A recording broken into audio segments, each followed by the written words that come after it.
بسم اللہ الرحمن الرحیم۔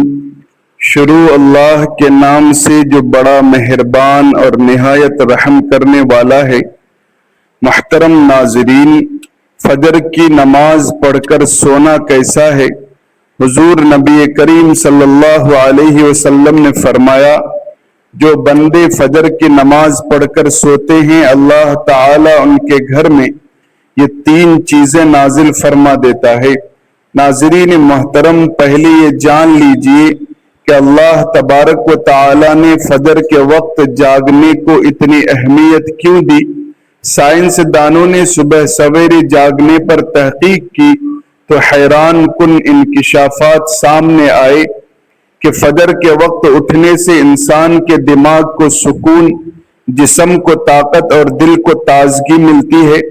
یہی وجہ ہے کہ حضور نبی کریم صلی اللہ علیہ وسلم نے فرمایا کہ اگر لوگ فجر کی نماز کی فضیلت جان لیتے تو کبھی اسے نہ چھوڑتے۔ ناظرین کرام، اللہ کے احکام کو بجا لانے اور ممنوعات سے اجتناب برتنے کا نام بندگی ہے، عبادت ہے۔ اسلام کے نزدیک عبادت کا مفہوم نہایت وسیع ہے۔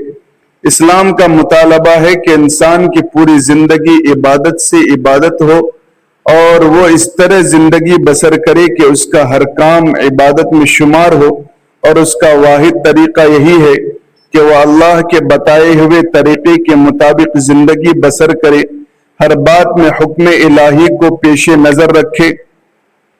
اسلام اس سے بڑی عبادت کے لیے انسان کو جن ذرائع سے تیار اور اس کی تربیت کرتا ہے، عرف عام میں اسے عبادت کہا جاتا ہے۔ اسلام کی عمارت انہی ستونوں پر قائم ہے۔ ارکان اسلام میں نماز سیر فہرست ہے اور پہلے نمبر پر ہے۔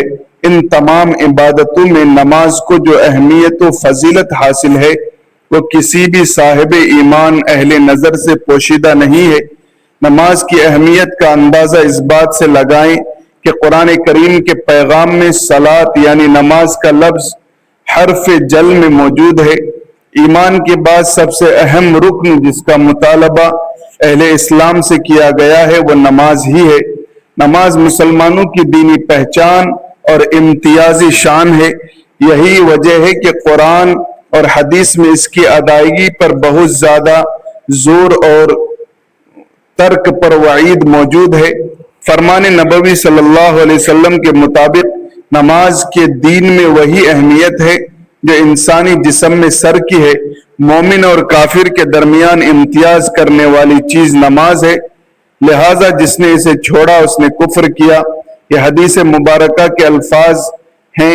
اس وعید سے اندازہ لگایا جا سکتا ہے کہ اسلام میں نماز کی اہمیت کیا ہے۔ جو چیز جس قدر اہم اور ضروری ہوتی ہے اس کی بجا آوری پر اجر و ثواب بھی اسی قدر زیادہ ملتا ہے۔ چنانچہ نماز کا ثواب بھی اس قدر ہے کہ انسان اس کا تصور بھی نہیں کر سکتا۔ لیکن 5 وقتہ نماز میں فجر کی نماز کی اہمیت اور فضیلت سب سے نمایاں ہے اور اس کی ادائیگی پر اجر و ثواب بھی دیگر 4 نمازوں سے زیادہ ہے۔ اس کی وجہ یہ ہے کہ فجر کے وقت دنیا نیند کے آغوش میں میوے استراحت ہوتی ہے اور خواب و خروش کے مزے لے رہی ہوتی ہے۔ لوگوں پر غفلت اور سستی کی چادر تنی ہوئی ہوتی ہے۔ ایسے میں نرم و گرم آرام دہ بستر کو چھوڑ کر اللہ کی اطاعت اور محبت میں بارگاہ الہی میں سجدہ ریز ہونا بڑا پرمشقت اور نفس کو زیر کرنے جیسا مشکل کام ہے۔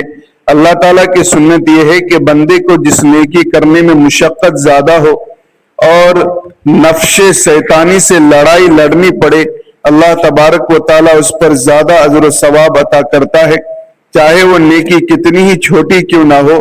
قرآن اور حدیث سے بھی نماز کی قرأت اور تلاوت قرآن کی اہمیت اجاگر ہوتی ہے، جس سے وقت فجر اور نماز فجر کی اہمیت کا پتہ چلتا ہے۔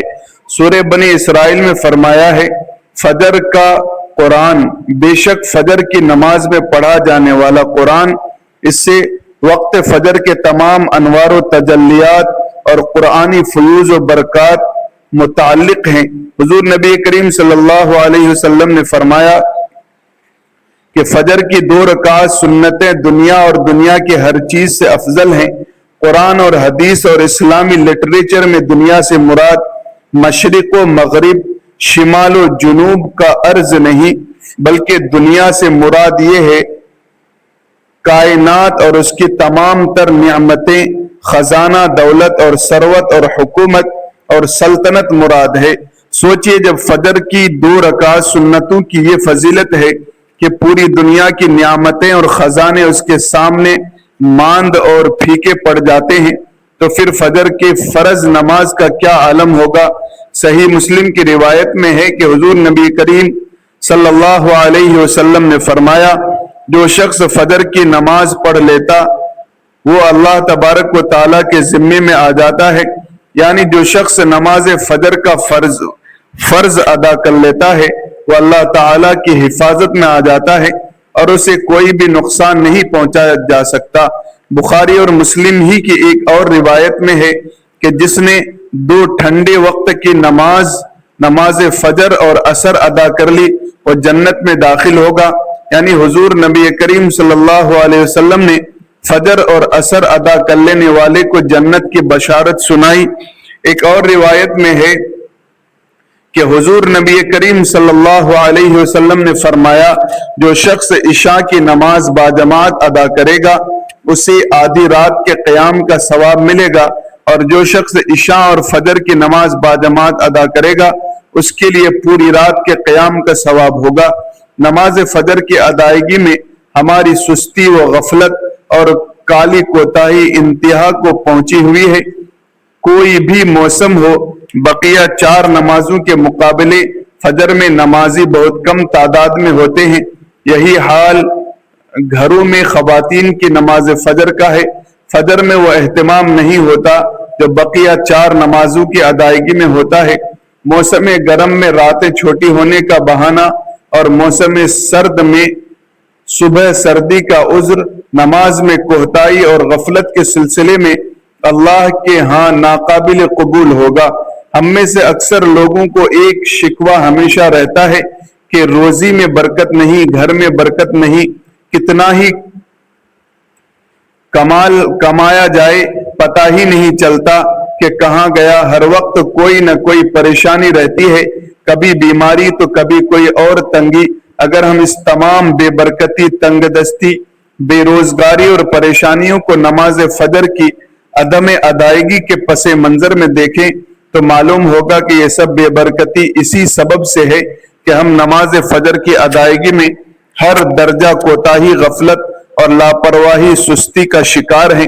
حضور نبی کریم صلی اللہ علیہ وسلم کی متعدد احادیث موجود ہیں جن میں رزق کی تقسیم اور فراوانی اور برکت کو نماز فجر کی ادائیگی سے مشروط کیا گیا ہے۔ فرمان نبوی صلی اللہ علیہ وسلم کا مفہوم ہے کہ رزق تقسیم کرنے والا فرشتہ ہر صبح فجر کے وقت بندوں کا رزق لے کر زمین پر اترتا ہے، لہذا جو دروازہ فجر کے وقت کھلا ہوتا ہے فرشتہ اس کا رزق دروازے پر رکھ کر چلا جاتا ہے، اور جو دروازہ فجر کے وقت بند ہوتا ہے فرشتہ اس کا رزق واپس لے کر چلا جاتا ہے۔ اس فرمان نبوی صلی اللہ علیہ وسلم میں فجر کے وقت دروازہ کھلا ہونے کا مطلب یہ ہے کہ جس گھر کے افراد صبح فجر کے وقت بیدار ہو کر نماز فجر ادا کرتے ہیں انہیں ان کا رزق ادا کر دیا جاتا ہے۔ دروازہ بند ہو جانے سے مراد یہ ہے کہ جس کے گھر رہنے والے صبح فجر کے وقت سوتے رہتے ہیں اور نماز فجر کی ادائیگی میں غفلت و کوتاہی کے مرتکب ہوتے ہیں انہیں ان کے رزق سے محروم رکھا جاتا ہے۔ ہم میں سے اکثر نماز فجر خصوصاً اور دیگر نمازوں کو عموماً چھوڑ کر اپنے گھروں میں خیر و برکت کے لیے قرآن خوانی اور لوح قرآنی کے تعویذ کرنے جیسے نیک کاموں کی طرف متوجہ رہتے ہیں، لیکن ہمیں اس بات کا احساس نہیں ہے کہ بلا شبہ ان تمام کاموں میں برکت کا نصر موجود ہے، لیکن قرآن خوانی، لوح قرآنی کے نقش گھر میں کرنے سے خیر اور برکت کا ہونا نماز کی ادائیگی سے مشروط ہے۔ ہر خیر اور برکت کے سوتے نماز ہی سے پھوٹتے ہیں، اور اللہ تبارک و تعالیٰ کی